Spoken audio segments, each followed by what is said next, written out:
All right, folks, welcome back. Welcome back. Socially Connected 360, episode 30. We're in season 3. We're excited about this episode. We have none other than Roy Shuler, an actor, a print model, a voiceover artist, inspirational speaker. I mean, you name it. He's from Harlem. We're going to get to know him starting now.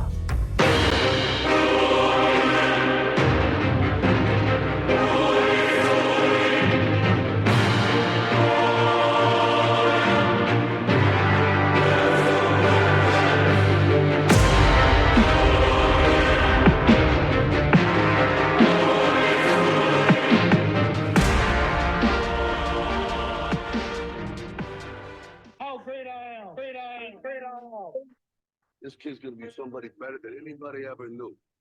I'm gonna show you how great. All right, everybody, welcome back. Welcome back. Socially Connected 360, number 30. Like I said in the pre-show, listen, I'm excited about this show. I have my good friend, someone I met many years ago, seen his work. Mr. Roy Shuler is in the house. Excited to have him. He's an actor. I mean, you name it. This is a motivational speaker, voiceover artist. I mean, the list goes on. So we're happy to have Roy on the show. Roy, how's everything? How's Harlem, man? Harlem is hot, man. Harlem is on fire. Harlem is good. Harlem is home, man. Thanks for the invitation and for that very kind introduction, man. Yes, sir. Yes, sir. So Harlem, we hear about the Harlem Globetrotters. We hear about music, jazz, all that stuff. Tell us a little bit about Harlem, man. Just real quick before we start, get into your life, acting, all that stuff. Tell us a little bit about Harlem, man. It's so intriguing. Well, as a native Harlemite, it is still very much those things that you described. It's clearly well known that there's been a lot of gentrification that's taken place in Harlem, particularly over the past or during the past 30 plus years. But as a person who was born and raised here, it's good to see that there are still many things that are intact, that are indelible to what Harlem is about. I mean, don't get me wrong. There's some things that have come to the community that somewhat contrast with that, but it's good to see that there is a population that is hell-bent on making sure that a lot of the cultural aspects of Harlem remain intact, the gentrification notwithstanding. So it's just the Black Mecca, man. It really is still the Black Mecca. That's awesome, man. That's awesome. So tell us about that. So life growing up in Harlem. So tell us when you were a kid, I know you're an actor now. You've done good work. You actually have a little bit of ties. So I met you in the Lehigh Valley, and we'll get into that. But tell us a little bit about you growing up in Harlem. How was that as a kid? Well, it was interesting. My brother and I talk about this often. And I have an older sister as well. How we had good upbringings. Both parents in the household. They were blessed to send us to private schools for the most part. I grew up in the projects, man. Literally 5 minutes from where I live right now. So there's something electric. There's something very attractive about coming back to an environment where you came to be. When I walk by the school that I attended, Head Start and kindergarten, where I learned to read, I'm still able to draw off that energy. So for the most part, man, we had a good childhood. Some of the challenges, notwithstanding, of living in a very urban area. But we were educated here, still have many friends here. We have fond memories of basketball tournaments and going to the library and the museum and things like that. And I still have, again, lots of friends from grade school and high school that still live in Harlem. And it's not uncommon to run into somebody on Harlem's main thoroughfare, which is 125th Street, who I know of or grew up with. So we had a good upbringing, man. It was memorable. So I think of Harlem Globetrotters. I'm into basketball. I played basketball in high school, and I love basketball. And so did you go watch them when they were kids? How did that? Was that big over there? Or is that wait, brother? Hold on, brother. How old you think I am, man? Come on, man. Don't let the grades fool you, man. They're still the Harlem Globetrotters are coming to Allentown here in a minute. Well, I don't remember, quite honestly, when I was a kid. I mean, I certainly knew who Curly Neal and Meadowlark Lemon were, and they were the Harlem Globetrotters, but I don't remember them performing a lot in Harlem. I would see them on TV when I was a kid on Channel 7, Wide World of Sports, stuff like that. But I don't recall ever seeing them in Harlem. But I was certainly aware of who they were as kids, but I saw them on TV as opposed to up close. I just saw they're coming to Allentown again. That's why I brought it up, because Okay. No, I saw basketball. something. My son and I, Jordan, who's going to be 21 tomorrow, we were blessed to take in a game at the Barclays Center last night to see the Nets win their 12th straight victory against the Spurs. And Nets are on Yeah, fire right now. it was nice. It was nice. And I believe we saw that the Harlem Globetrotters are going to be there sometime, I guess, within the next couple of months. Yeah. Shout out to him and happy birthday to him. And that's fantastic. That's fantastic. Thank you. Brooklyn Nets, man, they're what they're supposed to be right now. So hopefully they can keep that together, man. Yeah, they played very well last night. I mean, they blew the Spurs out. And by the fourth quarter, I think the coach had sat out the starters. So it was an early garbage time. Wow, nice. Yeah. So let's get right into it, man. Acting. I know we talked obviously in the past about it, but you mentioned your kids. How did you get into acting, and how do they feel about it? How did you get into acting and things like that? Well, I got into acting. Really, it was a process that was born out of pain, brother. I worked in corporate for many years, and there was a company who came at me foul. Do you hear me? Yeah. There was a company who came at me foul back in the summer of 2001. And it really forced me, and I told this story to others before, it forced me like an episode of The Honeymooners to sit down. There was a very well-known episode of The Honeymooners that they called Man with a Horn. And very simply, very quickly, this gentleman had come to Ralph's apartment, and he was this very successful business person. And Ralph was like, wait a minute, how did you go from living in this dump where Alice and I live to becoming this very successful business person? And the gentleman said to Ralph, I took stock of myself. I sat down, listed my good points, my bad points. So when this thing happened to me, June 22nd, 2001, brother still remembers it, right? Because and there's a reason for that we'll probably touch on later. It serves as fuel today. Absolutely. And in the aftermath of that experience, I sat down, Luiz, and I took stock of who I thought I was at my essence. And I looked at ways, how can I hire myself? Because I don't want to keep going through these kind of experiences where companies think, and I respect corporations, but my experience is personal, where companies think that they can basically dictate your future and just hold you in the balance. So I looked at some things that I thought God had gifted me to do, and if I were to pursue them, it wouldn't feel like work. Public speaking was one of those things. I've always been passionate about public speaking. I've always enjoyed the power of words. So, and I was always interested in voice acting. I was told that I had a nice voice, kindly, humbly, as a kid. As a kid, right? So I was living in Rockland County, north. I had left Harlem by this point. I was living in Rockland County, about 35, 40 minutes north of the city. And I called up a talent agent and I explained what I wanted to do. And they said, well, look, if you want to get into voiceovers, you should take acting lessons. Why don't you come and audit our class? Man, I went to audit their class and they gave me some copy or sides and charged me in front of a class with the responsibility of acting this out. I was hooked. Yeah. I'd gotten literally bitten by this bug. I got to figure out a way to do this. Fast forward, and I'm almost done with this story. Fast forward, 4 years later, went through a very, very, very challenging divorce. Very challenging divorce. And I was just turning 40.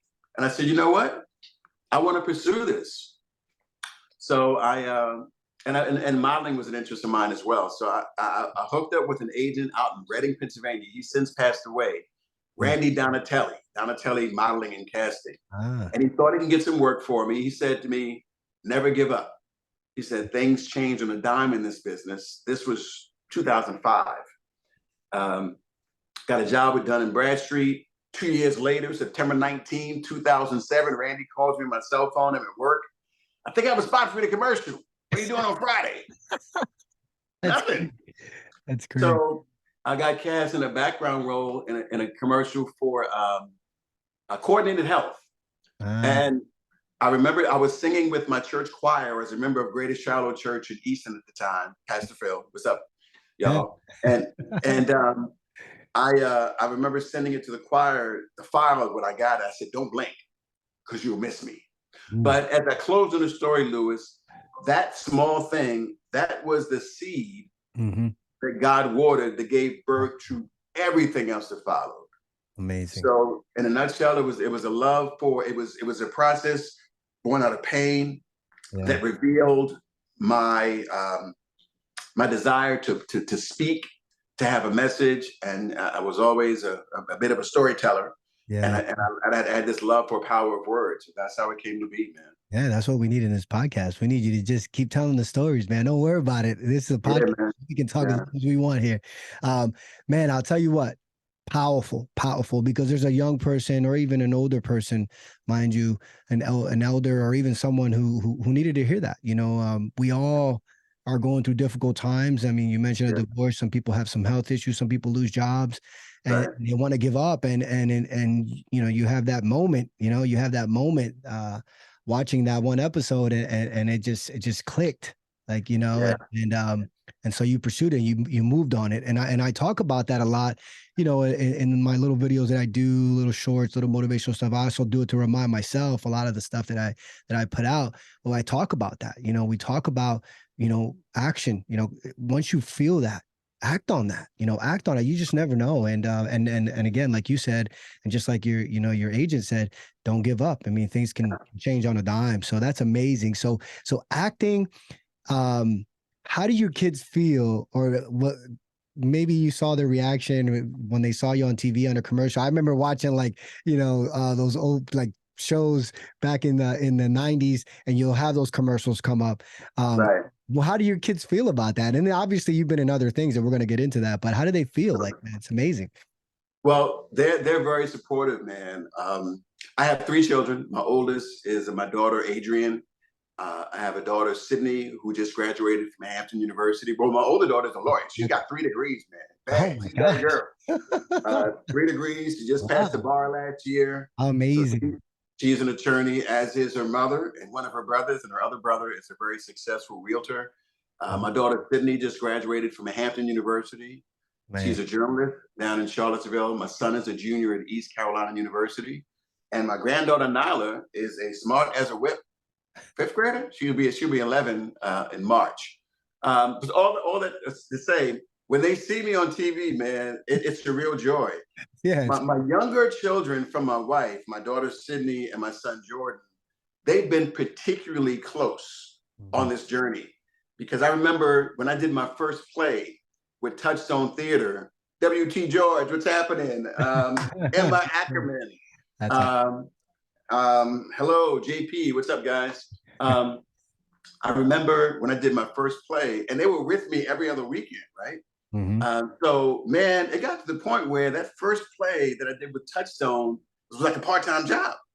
I was going to rehearsal, man, like 20 hours a week. It was a big production that we did back in April of 2012.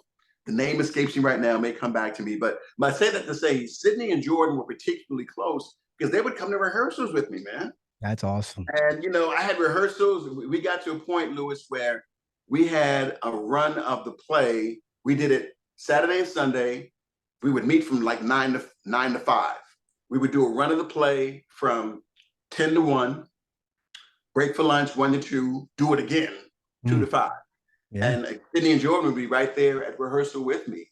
So, you know, they were up close and as far as theater stuff. But when they see commercials or when they see the work I've done, I've been blessed to do on SNL or commercials, they're a part of the journey, man. So it's my my granddaughter. I remember telling her I'd done something on a game show called The Big Fib, and it was on Disney. So I told her mom about it, and I told my granddaughter about it. It was basically a show where a child was trying to pick who was telling the truth. They had a real expert person playing like they were an expert. I was a person playing like I was a rock expert. So when my granddaughter Nyla saw it, she called me, "Ooh, you were lying!" that kind of deal. So they're a part of it, and I'm so blessed as a wrap on this part, Luis. I'm so blessed that I could do this at a point where they could see. They could be somewhat up close, especially Sydney and Jordan, because they were, you know, because I would see them more often.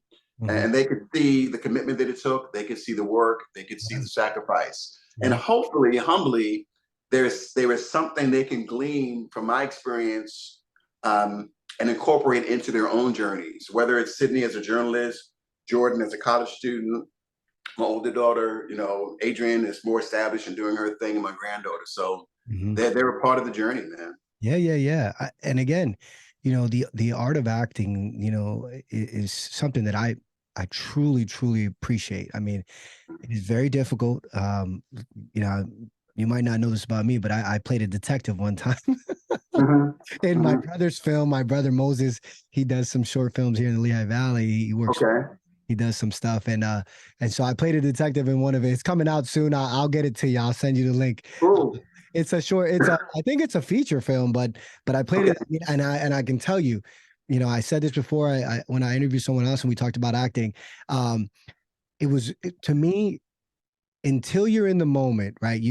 You get the lines, and they tell you, okay, rehearse your lines. This is what the setup's going to be. This is Right. gonna be the shoot. We're going to be in the house. You're going to do this, that. I'm like, okay, I've never done this before, so I get there. Right. I look over the lines, but when Yeah. I get there, I see Yeah. all the lights. I see all the cameras.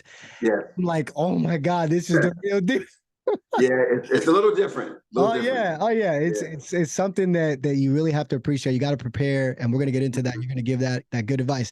But I mean, I can tell you, after that shoot, every shoot after, every scene after that we shot, I try to be as prepared as I could be, because that it's just a lot of people putting in a lot of work, whether it's the Absolutely. lighting, the sound guy, I mean, camera, the angles, repeating different angles. I mean, it's just Yeah. so amazing, so amazing the work that you do. So, Hmm. so I Yeah. appreciate that, man. I think it's important that, I wanted to get that perspective, because I see my kids and the work that I do, and how they appreciate it. And I know that, our kids are watching, and even at an older age, they're still watching, and Right. still, you can appreciate that. So, but let's take a little twist, because I want Mhm. to, obviously I met you in the Lehigh Valley. I know you're from Harlem. So, Right. what brought you to the Lehigh Valley? I know you were here for a period of time. So how did that happen? Yeah. I was married at the time, and I was working for a very well-known insurance company. I was living in Rockland County, but I was traveling to the White House station area right off of exit 24 of 78 every day. It was like 50 odd miles.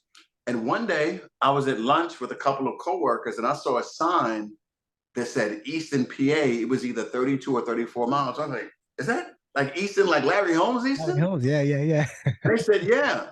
And I said, wait a minute. I'm living in New York State in Rockland County, but I'm actually driving to somewhere, and I'm actually closer to the Pennsylvania state line Mhm. than I am to New York. How long is this going to continue?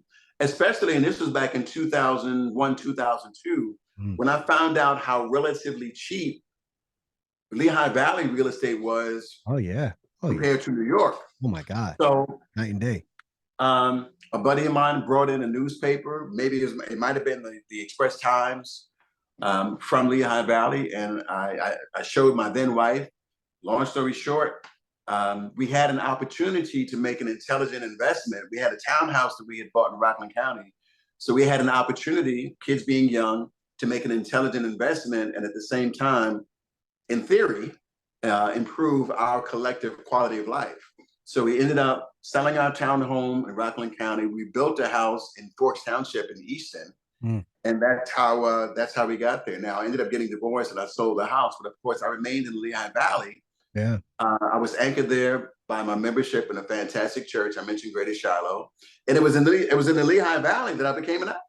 yeah. I know. Yeah, I saw your work. Obviously, I've seen a yeah, lot of your work, and I right. mean, you were the mayor of Allentown, I think, or mayor of something. Yeah. Or Shout out something. to the Zelkers, and my photographer Elaine. Hello, you guys. I'm so proud of the work that they're doing with the cafes. They're doing some fantastic stuff.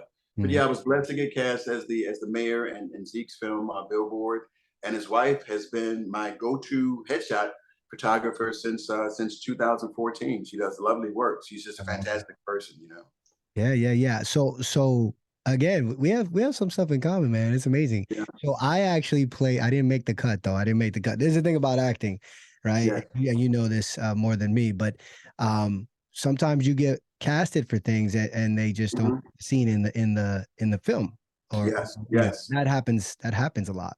Absolutely. Yeah. So I played an anchor. I played the anchor. Oh, okay. Okay. So we actually went to a real news station and I actually auditioned for it Right. via it wasn't Zoom at the time. I sent the video in, and so Okay. they actually had me do it, and but I didn't make the cut.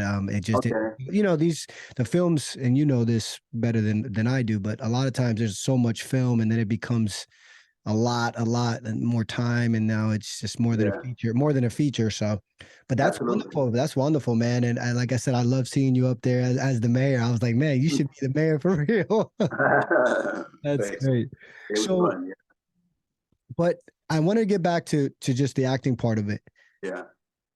Why acting? I know you told me the story. I know that is it something that once it hit you that you were just like, this is it? Or is it something that just evolved into like every time you do it, you feel something? I mean, you know, just like for me, for cycling, once I get on that bike, Yeah. I feel alive. Yeah. Is that Absolutely. is I that know is that exactly what you know why acting for you?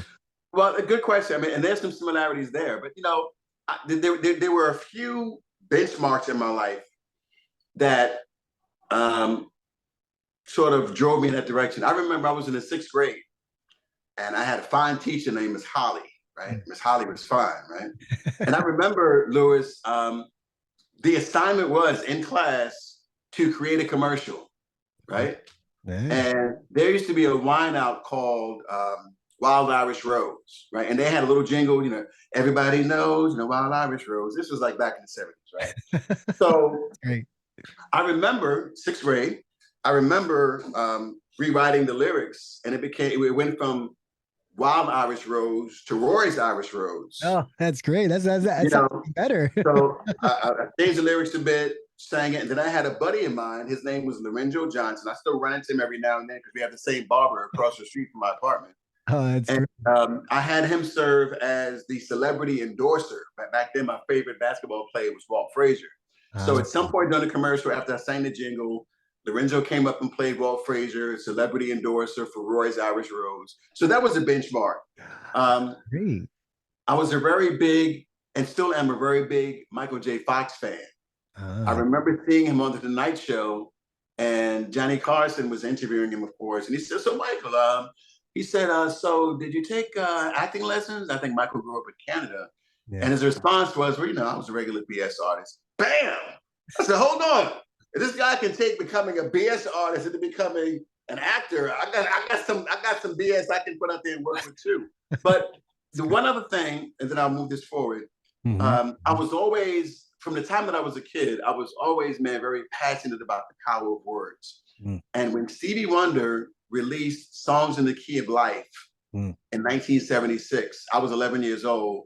And without any hyperbole whatsoever, it changed my life. Because that album, in addition to being his magnum opus, greatest work, it was one of the first albums I recall, Luis, that had the lyrics to all the songs.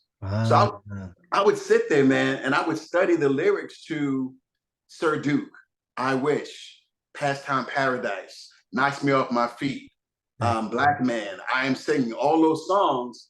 And it taught me the power of words in telling stories as a frustrated singer, right? So all those things collectively bring me to a point where acting for me it's about storytelling. It's about having a message. It's about entertaining. It's about persuading. It's about performing. And you use words, telling stories to do that. And much like with you on your bike, when I have an opportunity to do that, whether it's on a stage, in a commercial, on a TV set, when I have an opportunity to participate collectively in the telling of a story that's going to do something for somebody on the other side of that lens or out there in the audience, to me, that's just electric. It allows me to really speak to and operate at my essence. And there's nothing like that. And I wish that for everybody. It may not be acting, but find that thing or those things that speak to who and what you are as your essence, and it won't feel like work. There'll be effort required, but it won't feel like the drudgery of work. So that's the appeal for me, man. Yeah. And again, it all comes down to, you know, getting to the point where you are at that point and then Yeah. seeing that finished product of like, that's my work right there. You know, that's our work. Mhm. You know, again, like I said before, all the work that the entire team of folks that Yeah. are doing it together, not just the actor, but everybody behind it. And then boom, it's just a wonderful story. So amazing on that. Amazing. I love it. I love it. 42. I think you Yes. mentioned 40 something years old. Yeah. Is there anything difficult? I noticed, you know, there's a lot of older actors who become Yeah. huge actors late in their career, late in their, I mean, I didn't want to say late in their life because you have so much life. Right. You have so much life to live. So let's be Yeah. real. But somebody would consider it later on in Absolutely. your professional journey. How Yeah. is that difficult? Is that something that you or it just happened? You know, difficult for me is relative, right? So there's some that might say it's difficult, but there's a quote from Stephen Covey, who wrote The 7 Habits of Highly Effective People. And one of the quotes that drives me, he said, it's easy to say no when there's a deeper yes burning on the inside, Mm, right? mm, And I say that to say that at that point, my disdain, respectively, for corporate life was growing. mm, I didn't see that as a long-term space in which I was going to operate at my essence and feel good about the work that I was doing, how I was treated, how I was rewarded, quote unquote.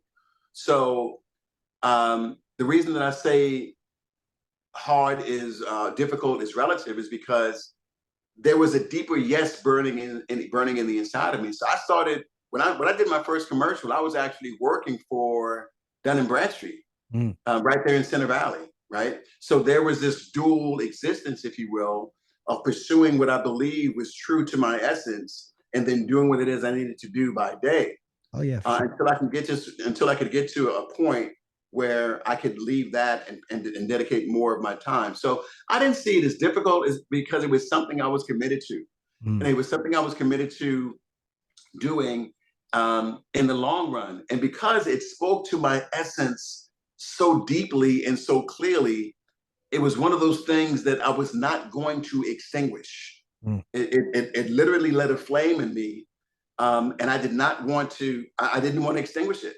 So whatever it is I needed to do, I was going to do to continue to explore it. So first it was commercials, and then I was blessed to jump into theater, like I said, with Touchstone, with the late great George Miller, with Ara Barley. I hope I got you. You know, with Crowded Kitchen Players, Allentown Public Theater. Awesome. I, you know, it was just one of those things where if you're doing something that you believe is consistent with your calling, and it really speaks, again, I'm going to get back to this word essence. The difficulty is relative, and again, it's not that it doesn't require effort, Yeah. right? But it doesn't feel like you're trying to put a square peg in a round peg in something that's square. You know what I'm saying? It doesn't feel difficult to the point where there's discomfort or you feel like it's something you're not suited for. Yeah. Just had to go, man. Just go. So I'm gonna ask you this because Yeah. I think a lot of people, you know, they deal with this, and I'm sure you might have dealt with it too. Right. The F word, you know, the fear of leaving the comforts of salary life and that money coming in consistently, almost like the fear of becoming an entrepreneur, you know. Right. How do you deal with that? That is like the biggest, in my opinion, I think for me, and I think many people probably feel the same way, that fear of like, wait a minute, I have this here. I don't want to do this. It's something Right. I'm doing every day of my life. I'm you know, wake up in the morning. Every day is the same, but now I want to pursue this passion. Right. So what do you say to that person?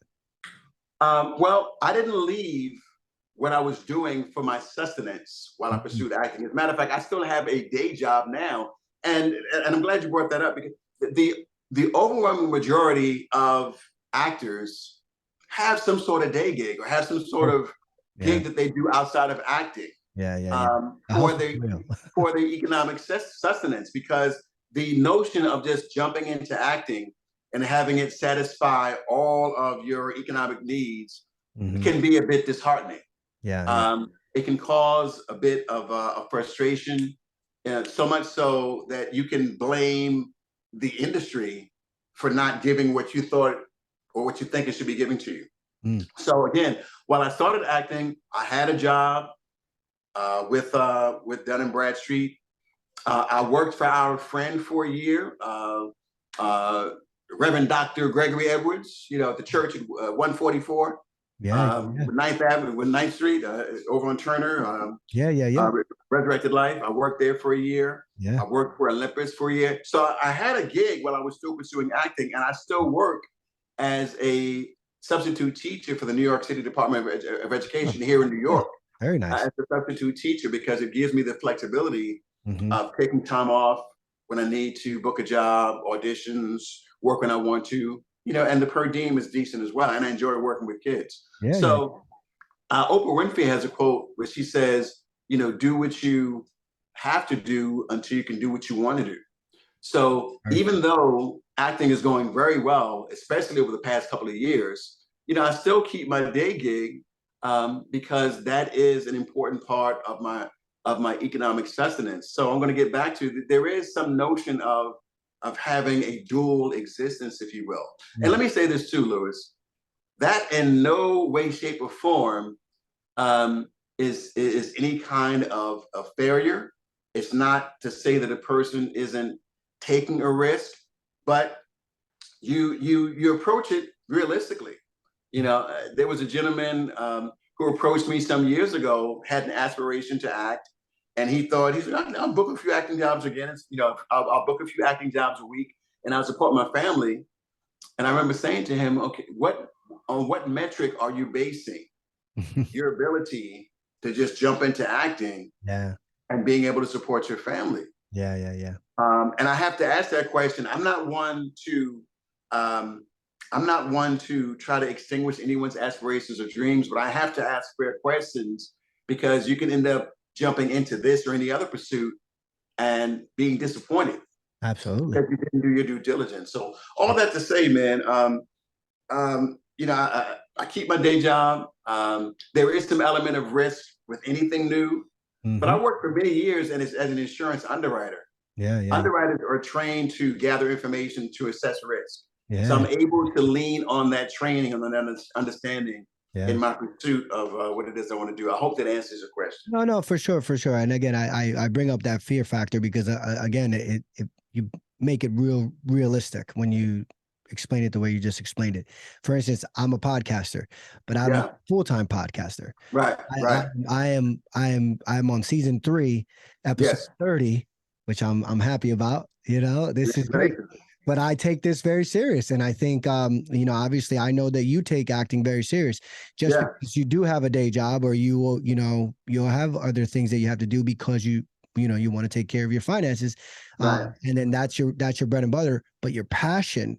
There's another, you spend 8 hours of work. There's another 12 or 14 hours, if you another 20 hours or whatever you want to do, people hustle on and on and on until they get to where they want to get to. And then those that do it, you just never know. Like you mentioned earlier, that there could be that one time where, you hustled long enough and boom, you got that break. So wonderful explanation, because I think that fear, a lot of people, they just fear getting into it. And really it's how much you want to put into it, especially when you're not working, when you're not doing your day gig. And I will say, fear can be an emotion that you can leverage positively, right? If it becomes something that paralyzes you and causes you not to move forward at all, that's a problem. But if fear causes you to do more of your due diligence, right? To dot your I's and cross your T's, if it forces you to become more prepared, we were talking about that before, right? Then it can serve you well. Absolutely. I've seen an acronym about fear, meaning the positive meaning is face everything and rise. I Wow. think the negative meaning is, face everything and run. So you can choose, and I may have the second one wrong, but you can choose how you leverage that fear. Yeah, yeah, Does it immobilize you and cause you to do nothing? yeah, Or does it force you to really fine tune things and still move forward? yeah, That to me is the essence of courage. If you have fear and you still move forward, yeah. go. Yeah, and again, I think with you being in front of a camera or being on stage, all those that fear word and that fear Right. feeling is something that needs to be faced. Um, Absolutely. and Absolutely.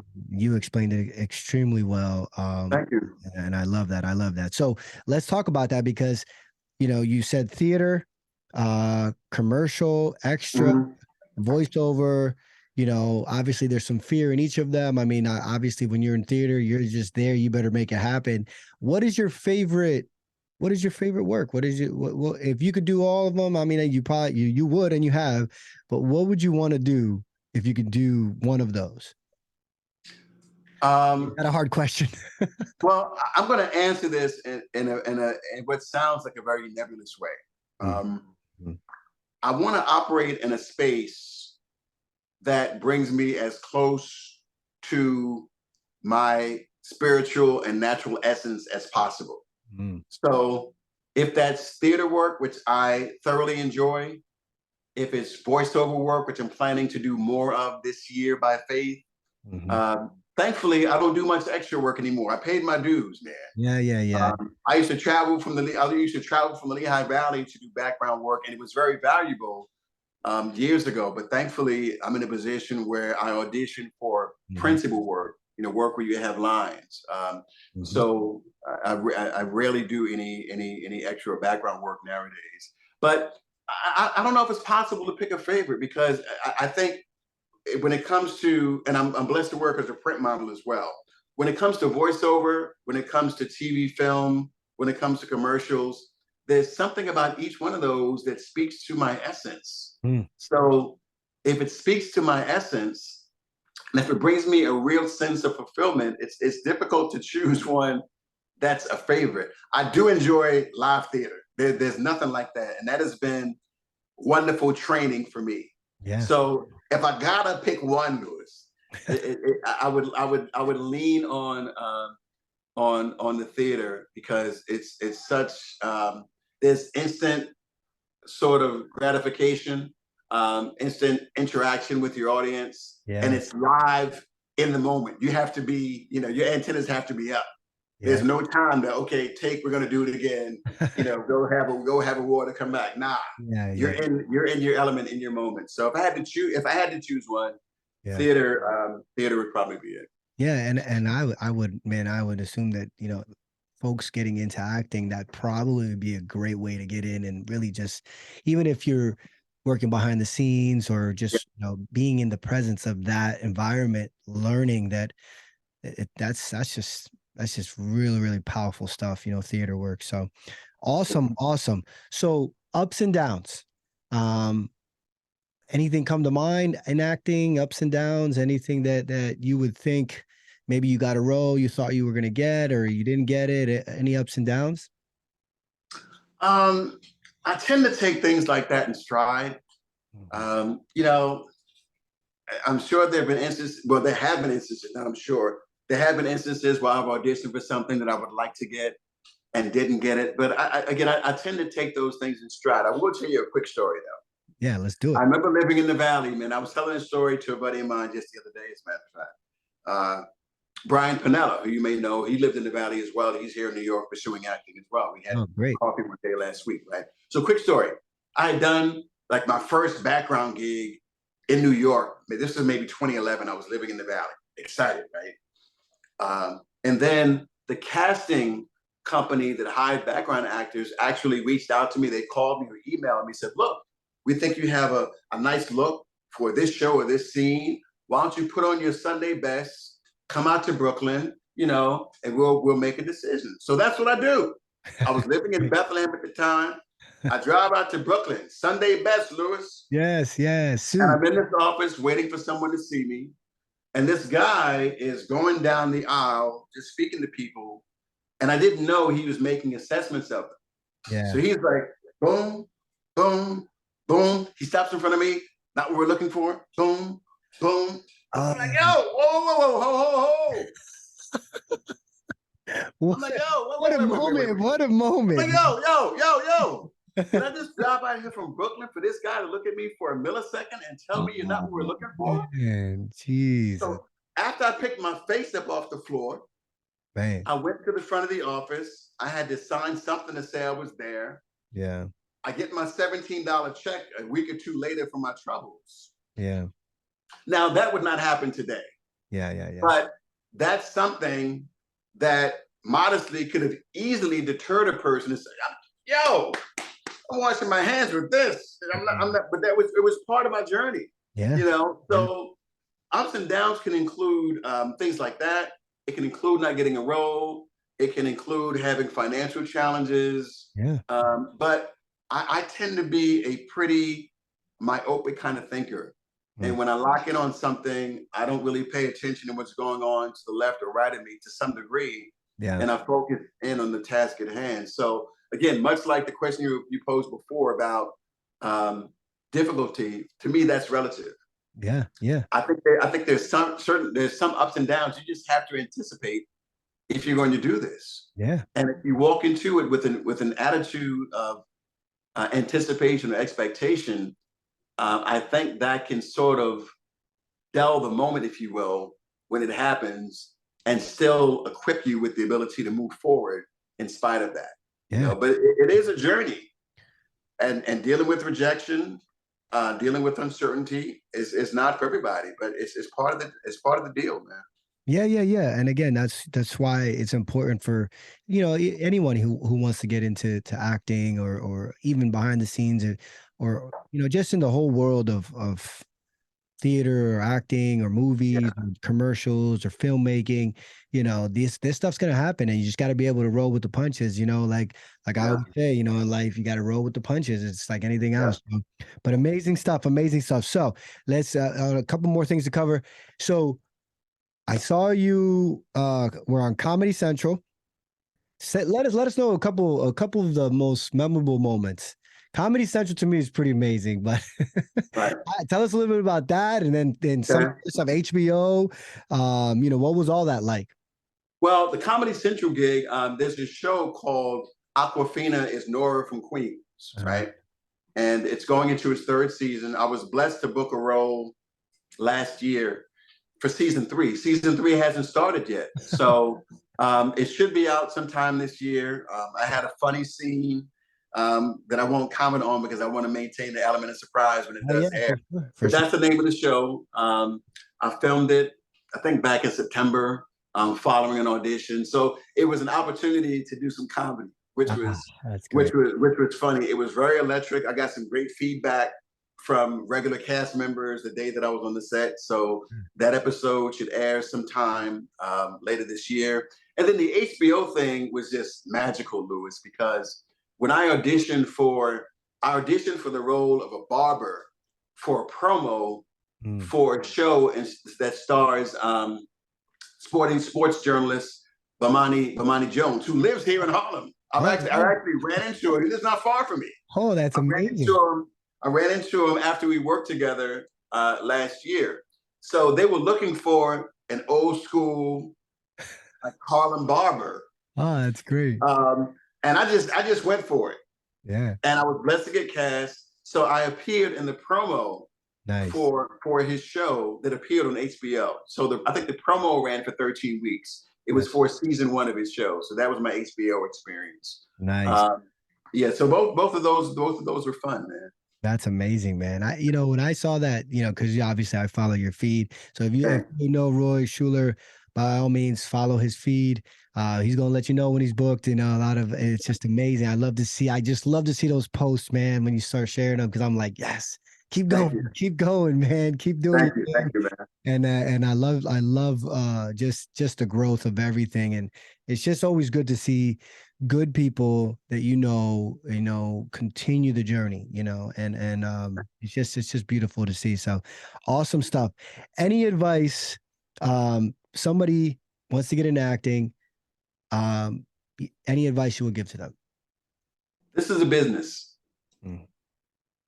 Learn the business. Learn how to act. Mm. Take your training seriously. There's so much, wow, there's so much allure to this. Oh yeah. That sometimes people get fooled by that, right? It's a business.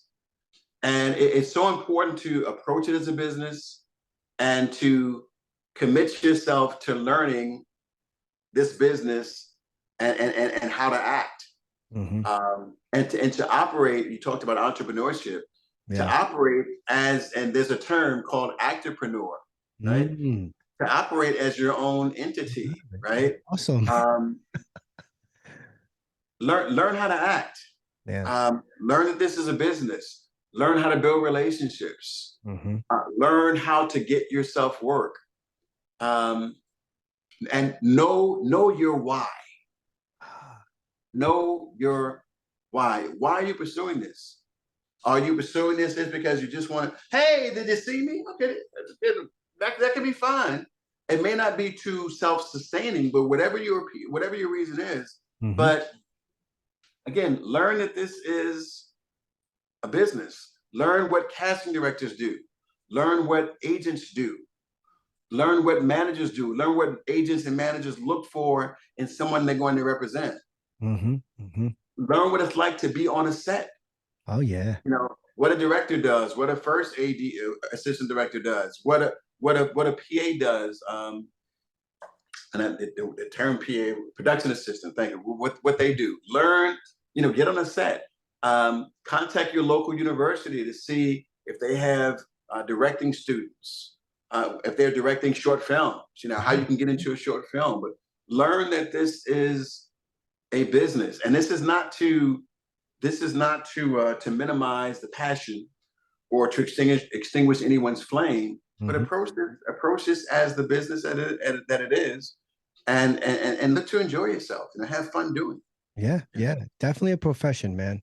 You have to be a professional, and like I said, when I walked into that scene, when we were shooting that scene, I was interacting with my sister, who wasn't my real sister, but she was my sister, and then my daughter was playing my daughter.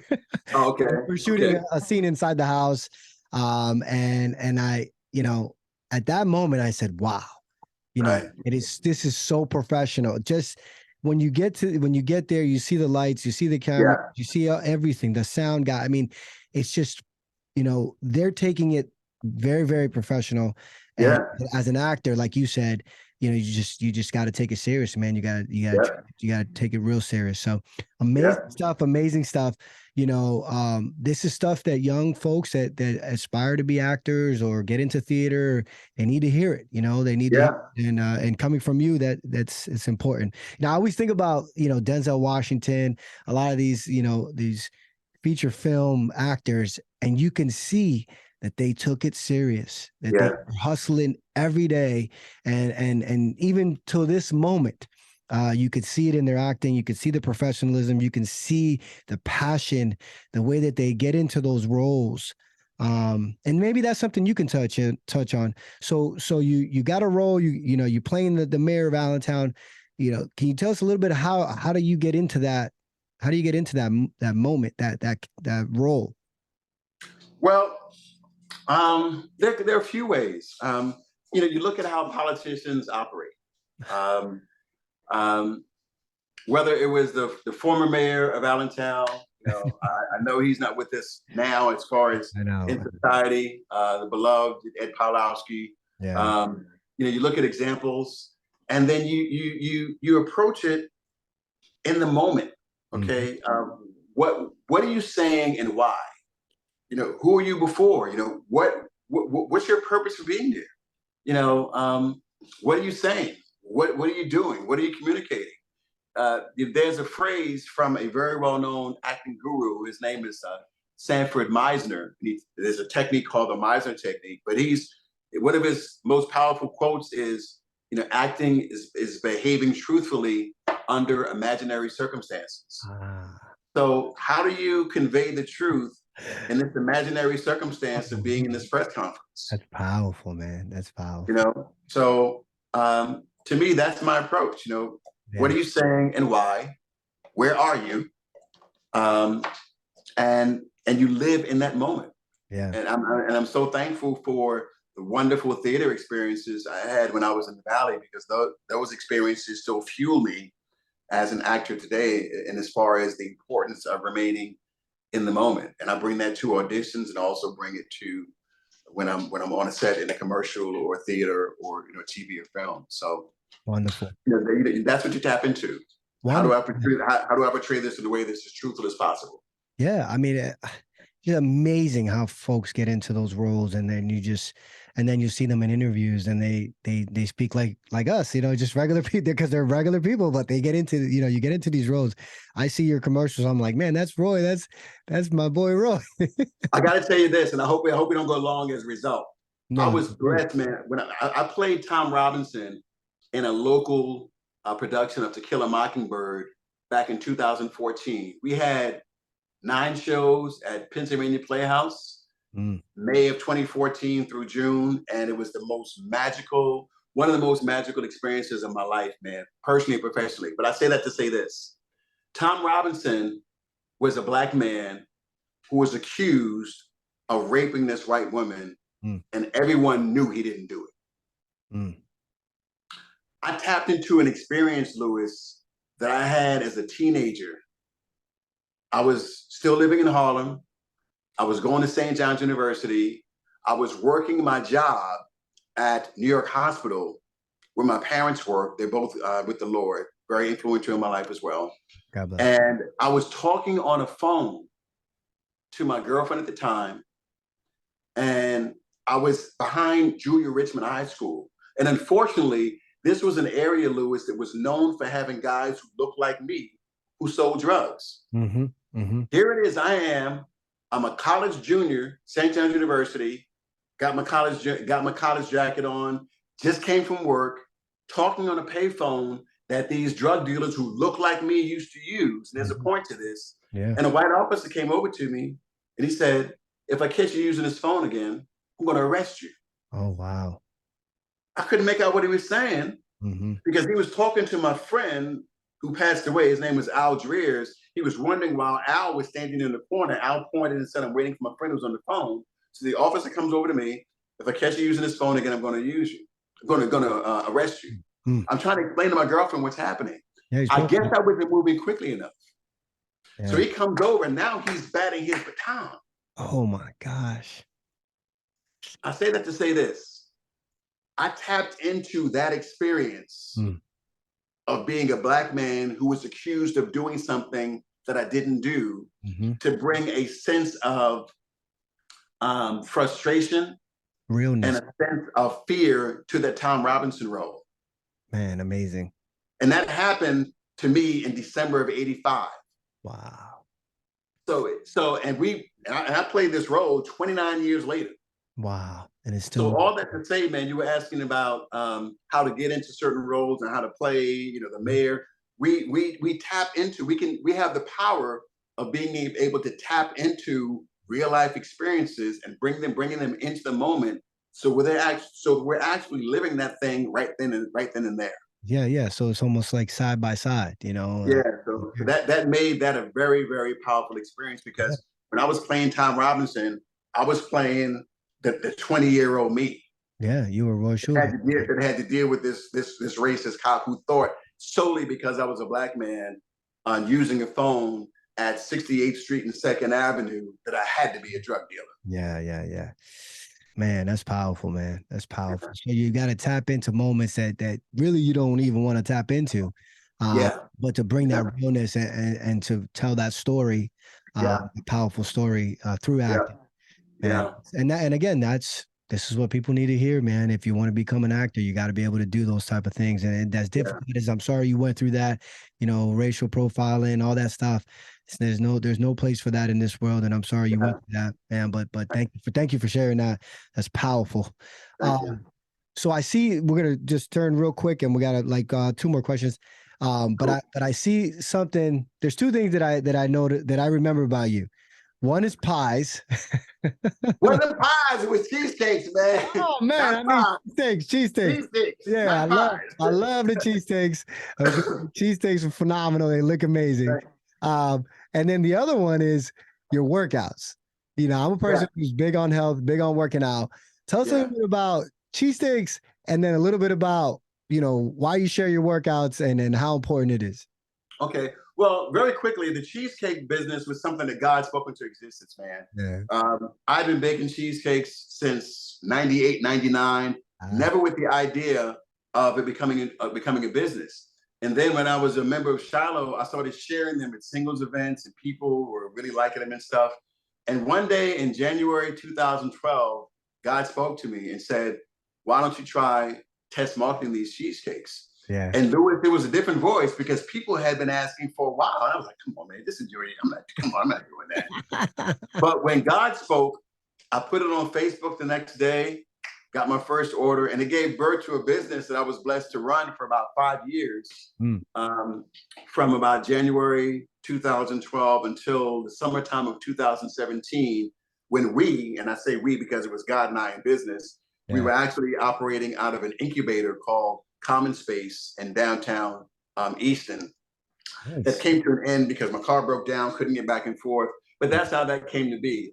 It was something that I was doing for free out of a love for entertaining that gave birth to a business. One of the reasons I share the workouts, man, I was blessed to learn the benefits of circuit training when I worked for this company that treated me foul that I spoke about 45 minutes ago. There was a brother who's still a good friend of mine, although I've not seen him in years. Love you, brother. Chuck Howard is his name.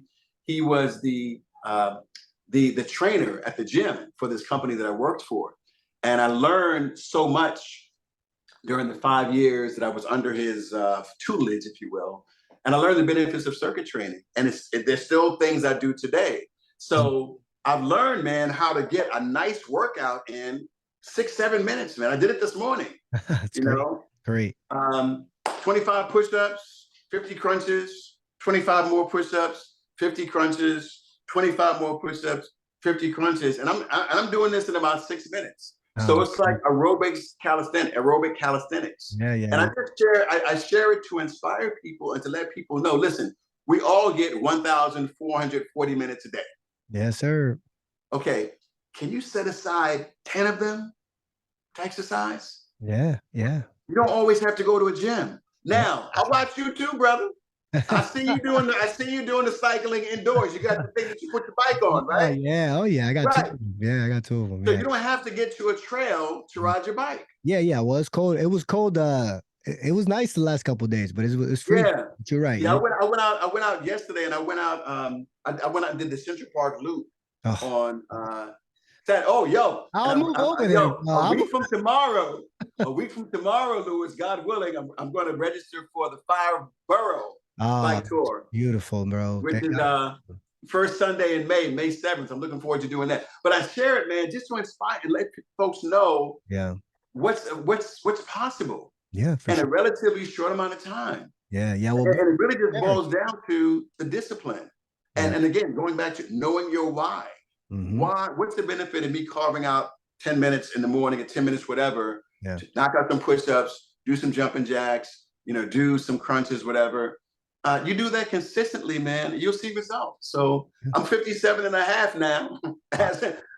I'll be 58 in May 28th. So I just share to let folks know what's possible, man. Yeah, no, and I keep sharing, man. We love it. We love to see it. Trust me. Thanks, man. Thanks. Yeah. So that's the thing we have in common as well. I love to share my workouts because there's somebody out there that is watching and they're on the cusp of like, you know what? Now it's time for me to get out there and get healthy and do all those things. So, and plus, I just love sharing. I'm a person who loves sharing, love connecting, love sharing. Hence, Social Connected 360. I love connecting and love sharing. So, All Yeah, right, great stuff. Last question. sure. I ask this to all my guests. It's one of the most important questions to me because at 19, I struggled, barely made it out of high school. I was the kid from the inner city who just, it was 1 second away of just walking out of that high school. Okay. At 19, barely make it through. Knowing everything you know now, there's a 19-year-old Roy Shuler. You can talk to him right now. Everything you know. What piece of advice or some advice that you would give at that time? Good question. I would probably say you don't have to have it all figured out. Mm. Um, be be afraid. It's okay to have some fear or be afraid, but move forward. I was always a bit of an old soul, Luiz. I was always kind of like mature for my age, just kind of like an older dude in my head than I was chronologically. So I was a bit different, but I would still say you don't have to have it all figured out. Surround yourself with people who you can learn something from, who are going to hold you accountable, who are going to push you in love, in faith, and have certain expectations of you. And don't be afraid to break away from the masses. Don't be afraid to go it alone. Everyone may not support it. Everyone may not understand it, but don't be afraid of that. And, explore and embrace who and what you are by faith at your essence, and strive to exist there, to live there as often as you possibly can. Now, it doesn't mean you have to do this in a silo.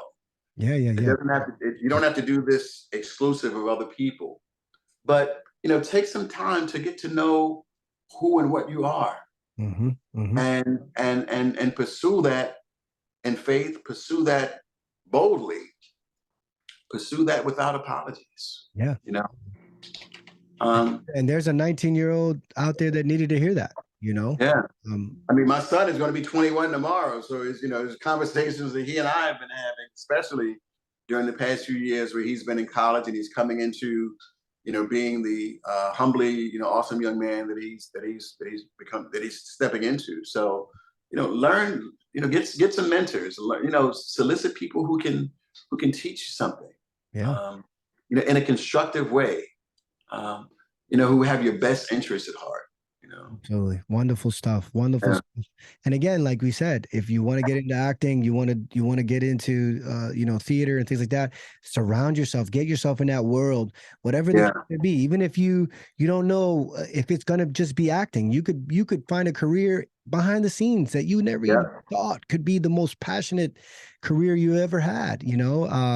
Absolutely. Lighting, sound, camera work, like you said, producers, directors. I mean, you name editing, the folks that edit all the work that's being put into it. I mean, it's amazing. This is why I asked this question, because at 19 and even at a younger age or even older, somebody needed to hear that. You don't need to have it all together right now. And just keep going. And all the advice that you just said. Thank you so much for that. You're welcome. Great podcast. So what's next for Roy? What's next, man? What's next, brother? Well, brother, I thank you for asking. I'm very excited, man. I was blessed to film a commercial for Colonial Penn. This was back in February or March of 2021, and it ran its full course. It was scheduled to end in November, and it got extended for another 21 months. You're going to be the face of Colonial Penn. I don't know about Jonathan. Jonathan Lawson has that role. Ah, okay. But it's nice to be affiliated with them. So that's great. In the midst of that, I auditioned for another Colonial Penn commercial. Was blessed to book that, and I filmed it back in December, maybe November. So that should be hitting the air any day now. So you'll see me in 2 Colonial Penn commercials on the air at the same time, which I'm very, very, very, very grateful for that. I just booked a role last month in an episode of Law and Order SVU. Oh my gosh, that's great. Going to be filming that probably within the next couple of weeks. I think the fitting is scheduled for tentatively scheduled for next Monday. So I'll be filming that scene one day in the next couple of weeks. So those are 2 things on the immediate horizon. Law and Order. Yeah. Great. Yeah. Law and Order. My acting coach, I got to give a shout out. One of my acting coaches, James Ciccone. He said that makes me official. As a New York City actor. Yeah, absolutely. Having booked Law and Order, so I'm looking forward to being on that set one day soon. Wonderful. Real quick before we end the podcast, so folks know, SAG, no SAG, or no? I am a member. I'm a member of SAG. I was blessed to join SAG-AFTRA back in January of 2020. So I'm coming up on my 3rd year anniversary. Yeah. Wonderful. So folks know, right? Screen Actors Guild. Can you explain that just real quick? Sure. It's basically a professional union for performers. So I think it's about 180,000 members strong. They make sure that actors, performers are compensated fairly and are treated right when they're on the set. That's a quick definition. They're a very powerful performers union that I'm blessed to be a part of. Great. And difficult to get, or is that something that comes with time and you just, you work your way in? Well, there are a couple of ways you can get in. You can get in by getting vouchers. And there are a number of different ways. But you can get a voucher. If you have a principal role in which you have lines, you can get a voucher that makes you eligible. Okay. If you're doing background work, you get 3 vouchers and you're eligible to join. There is a pretty hefty initiation fee. I think it's about $3,000 or $3,100. Oh, wow. You can pay for it in installments. Yeah. But that can make bigger jobs available. And it's really a personal call as to whether a person should join the Screen Actors Guild. But I'm very thankful that I was in a position to join almost 3 years ago. No, that's phenomenal. And it's good to know because a lot of folks, when you're auditioning, and maybe you could explain it real quick or answer the question, sometimes they're just they might be looking for SAG actors. Yeah. Very true. Very true. And sometimes they are. Sometimes there can be somebody who's non-union, who's not SAG, who is outstanding. Yeah. And they may give that person what's called a waiver. Where they'll hire them as a non-SAG member, and then that person at some point may have to join after they have X amount of jobs. But most often than not, when you see principal work on TV and film, most often than not, those are SAG members, SAG-AFTRA members. Great to know. These are the little things that I think are extremely important. Last thing, where can folks find you if they want to talk to you, they want to book you, or they want to, talk further, maybe get some advice? Where can they find you? Sure. My website is Roy Shuler, ROYSHULER.com. I'm also very active I have a professional Facebook page that I set up about almost 7 years ago. It's Roy Shuler Actor. You can Google it and find me. But those are the spaces in which I operate most often, where folks can find me. Wonderful. We're going to share the links, folks, when we premiere this show. Thank you so much, Roy, for coming on the podcast, man. Episode 1 of season 3. It's a blessing to have you on. Tons and tons of wonderful information. Thank you for having us on. Well, thank you for the invitation, man. I do appreciate it, man. Keep up the great work, man. I appreciate you, folks. Just like I said, we're on iHeartRadio, we're on Apple Podcasts, we're on Google Podcasts, we're on YouTube, Facebook. I mean, you name it, we're going to share everywhere, even TikTok. We're going to share on TikTok. I mean, it's just growing. We're connecting with everybody. Thank you, everybody, for watching. Episode 30 in the house. Like I always say, stay connected.